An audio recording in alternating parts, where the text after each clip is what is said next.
কবুল করেন, আল্লাহ যদি আমাদের জয় দান করেন, তাহলে এই বিজয় হবে এই চুয়াডাঙ্গার সকল মানুষের বিজয়। আমরা দলীয় সংকীর্ণতার ঊর্ধ্বে থেকে সকল মানুষকে সাথে নিয়ে কে আমাদেরকে ভোট দিয়েছে আর কে দেয়নি এই বিবেচনা না করে সকলকে সাথে নিয়ে আমরা একটি আধুনিক চুয়াডাঙ্গা আলমডাঙ্গা গড়ে তুলতে চাই। আমরা আমাদের ছাত্র যারা মেধাবী আছে তাদেরকে সরকারি চাকরি দেওয়ার জন্য বিভিন্ন দপ্তর থেকে সরকারি দলের লোক তদন্ত করে দেখেন যে সে তার পক্ষের লোক কি বিপক্ষের লোক। এইভাবে মেধাবীদেরকে ধ্বংস করে দেওয়া হয়। এই বাংলাদেশে আগামীতে জামাত ইসলামী ক্ষমতায় গেলে এই ভেরিফিকেশনের নামে মেধার ধ্বংস আর করতে দেওয়া হবে না।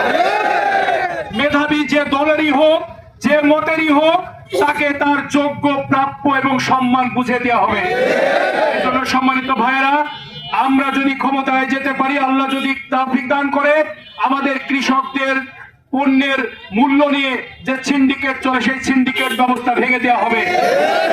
কৃষি পণ্য সংরক্ষণের জন্য আমাদের চুয়াডাঙ্গা আলমডাঙ্গাতে আমরা হিমাগার প্রতিষ্ঠা করে আমার কৃষকরা যেন তার পণ্য বিক্রি করতে বাধ্য না হয়ে বরঞ্চ হিমাগারে রেখে সঠিক মূল্য পেতে পারে সেই ব্যবস্থাপনা আমরা করতে চাই।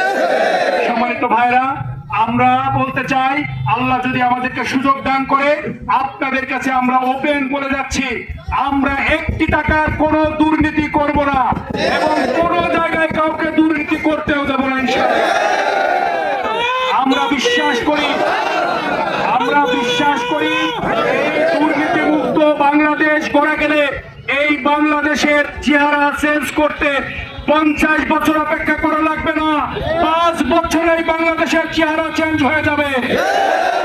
সম্মানিত ভাইরা, আসুন একটি স্বাধীন সার্বভৌম বিশ্বের দরবারে মাথা উঁচু করা জাতি হিসেবে নিজেকে উপস্থাপন করার জন্য আপনার হাতে রয়েছে সেই চাবিকাঠি, আর সেটা হচ্ছে 12ই ফেব্রুয়ারির নির্বাচন।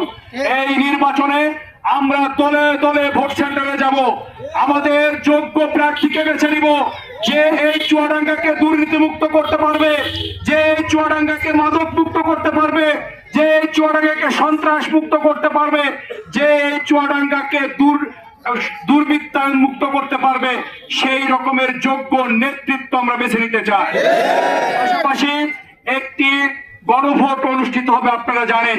সেই গণভোটেও দেশকে সংস্কারের জন্য সকল নেতা নেতৃবর্গ, সকল পর্যায়ের দায়িত্বশীল কর্মকর্তা কর্মচারী বৃন্দ সকলেই যেন জবাবদিহিতার মধ্যে আসতে বাধ্য হয়, সে কারণে আমরা গণভোটে হার পক্ষে ভোট দেব ইনশাআল্লাহ। সকলে মিলে একটি সুন্দর বাংলাদেশ বিনির্মাণ করে আসুন, যেখানে সবাই সম্মান মর্যাদা নিয়ে দল মত নির্বিশেষে সকলেই অবস্থান করতে পারবো।